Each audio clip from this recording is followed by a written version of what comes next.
Pulivendula MLA Jaganmohan Reddy media ముందుకు రావడం అంటే తన అనుకూల మీడియాను కొద్ది మందిని పిలుచుకొని ఓన్లీ అవుట్ గోయింగ్ ఇన్కమింగ్ ఉండడు, తన వినేది ఉండదు, ఆయన చెప్పాలనుకునేది చెప్పి వెళ్ళిపోవడం గత 2 రోజులుగా జరుగుతున్నటువంటి అంశం. దాంట్లో ఇప్పుడు కొత్తగా 2.0 అంటూ కూడా జగన్మోహన్ రెడ్డి మాట్లాడుతున్నారు. మళ్ళీ వస్తాము, మళ్ళీ అధికారంలోకి వస్తాము, ఆ తర్వాత మేమేంటో చూపిస్తాము అన్నట్టుగా కూడా ఒక భయం అంటే భయపెట్టే ప్రయత్నం కొద్దిమంది అధికారులను కావచ్చు, లేదంటే సక్రమంగా పనిచేసే వాళ్ళను మేము వచ్చిన తర్వాత మళ్ళీ మిమ్మల్ని ఇబ్బంది పెడతాం, మీరు ఏ మూలలున్నా కానీ లాక్కొచ్చి మిమ్మల్ని ఇబ్బంది పెడతాం, ఈ విధంగా జగన్మోహన్ రెడ్డి గత కొద్ది రోజులుగా మాట్లాడుతున్నటువంటి పరిస్థితి. అంటే ప్రజలు పూర్తిగా కూడా ఇంకా వైసీపీని కావచ్చు ఈ పార్టీని భూస్థాపితం చేసేశారు అనుకోవచ్చు. ఎందుకంటే 11 సీట్లకే పరిమితం చేశారు. అవి కూడా చేసినప్పటికీ కూడా ఆ ఎమ్మెల్యేలు కూడా చాలామంది నిరుత్సాహంతో ఉన్నటువంటి పరిస్థితి. మమ్మల్ని అసెంబ్లీకి వెళ్ళనివ్వట్లేదు, మేము దీంట్లో చాలామంది కొత్తగా ఎన్నికైనటువంటి ఎమ్మెల్యేలం, మమ్మల్ని మాట్లాడనివ్వట్లేదు, నాకు మైక్ ఇవ్వట్లేదు, నేను వెళ్ళను, నాకు మైక్ ఇవ్వట్లేదు, నేను వెళ్ళను అని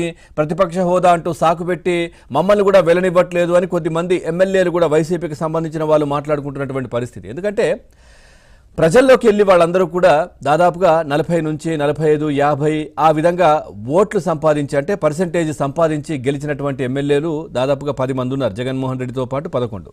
జగన్మోహన్ రెడ్డికి 61% ఓట్లు వచ్చాయి పులివెందుల్లో. కానీ అక్కడ ఆయన నియోజకవర్గ ప్రజలను నట్టేట ముంచారనే చెప్పుకోవచ్చు. ఎందుకంటే ఎక్కడా కూడా సమస్యల గురించి అసెంబ్లీకి వెళ్ళి ప్రస్తావించడం కావచ్చు, ఇవేవి చేయలేదు.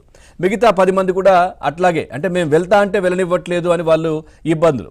సో ఇదంతా ఒకవైపు. ఇంకొక వైపు కూడా పూర్తిగా విలువలు, విశ్వసనీయత ఇవన్నీ కూడా జగన్మోహన్ రెడ్డి మాట్లాడడం చాలా ఆశ్చర్యంగా ఉంది అంటూ చాలామంది మాట్లాడుతున్నారు. మరి చిన్నాన్న చనిపోయినప్పుడు ఎక్కడికి పోయాయి మీ విలువలు? మిమ్మల్ని నమ్మాడు కదా చిన్నాన్న, మరి ఆ విశ్వసనీయత ఎక్కడికి పోయింది అంటూ కూడా చాలామంది ప్రశ్నిస్తున్నారు. ఆయన వ్యక్తిత్వ హననం చేసినటువంటి ఆ రోత పత్రిక మీదే కదా, మరి అప్పుడెక్కడికి పోయాయి మీ విలువలు అంటూ కూడా చాలామంది ప్రశ్నిస్తున్నటువంటి పరిస్థితులు కనిపిస్తూ ఉన్నాయి. రాజకీయాల్లో విలువలుండాలి, విశ్వసనీయతలు ఉండాలి అంటూ గొప్పగా ఏదో మాట్లాడుతున్నారు. ప్రలోభాలకో భయపడో కాంప్రమైజ్ అయితే మన గౌరవం ఏంది అంటూ కూడా నిన్న విజయసాయిరెడ్డిని ఉద్దేశించి కూడా మాట్లాడుతున్నారు ఆయన. ఇక సాయిరెడ్డికైనా ఎవరికైనా ఇదే వర్తిస్తుంది అంటూ కూడా జగన్మోహన్ రెడ్డి చెప్పారు. క్యారెక్టర్, క్రెడిబిలిటీ ఉండాలంటున్నారు. ఎక్కడికి పోయింది మీ క్యారెక్టర్? అక్కడ డ్రైవర్ అనంతబాబును చంపేసినప్పుడు అక్కడెక్కడ పోయింది మీ క్యారెక్టర్? ఆ ఎమ్మెల్సీని మీ పక్కనే పెట్టుకొని తిరిగారు కదా, మరి ఏంటి మీ క్యారెక్టర్ అంటూ కూడా చాలామంది ప్రశ్నిస్తున్నారు. డాక్టర్ సుధాకర్ చనిపోయినప్పుడు డాక్టర్ సుధాకర్ బలవన్మరణం అంటే తను పిచ్చివాడంతో ముద్ర వేసి ఆయన చనిపోయేంత వరకు ఆయన వెంటబడ్డారు కదా, ఎక్కడ పోయింది మాస్క్ అడిగిన పాపానికి?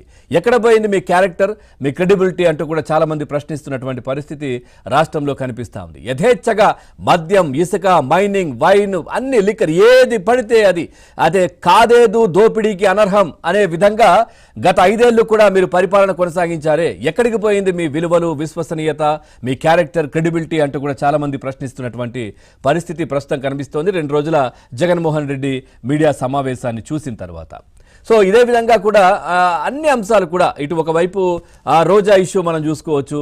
ఏదైతే సిఐడి కూడా ఇప్పుడు కేసు నమోదు చేసినటువంటి పరిస్థితి కనిపిస్తోంది. శాప్ చైర్మన్ రవినాయుడు కూడా పూర్తి ఆధారాలతో పాటు అప్పటి శాప్ చైర్మన్ బైరెడ్డి సిద్ధార్థ్ రెడ్డి అట్లాగే రోజా పైన ఇద్దరిపైన కూడా సిఐడికి కంప్లైంట్ చేశారు. వాళ్ళు ఏ క్షణమైన రోజాని కావచ్చు, ఆ తర్వాత బైరెడ్డి సిద్ధార్థ్ని కావచ్చు అదుపులోకి తీసుకొని విచారించే అవకాశాలు అయితే కనిపిస్తూ ఉన్నాయి. దాదాపుగా 30-40 కోట్ల రూపాయల స్కామ్ జరిగింది ఆడుదాం ఆంధ్రాలో అంటూ కూడా ఆధారాలతో పాటు ఆయన బయటపెట్టినటువంటి పరిస్థితి ఇదొక అంశం కనిపిస్తూ ఉంది. లిక్కర్కి సంబంధించి రాష్ట్రంలో దాదాపుగా 3-4 వేల కోట్లు అని అధికారికంగా చెప్తున్నప్పటికీ కూడా లిక్కర్ దందా ఏ విధంగా కొనసాగిందో అందరికీ తెలిసిందే.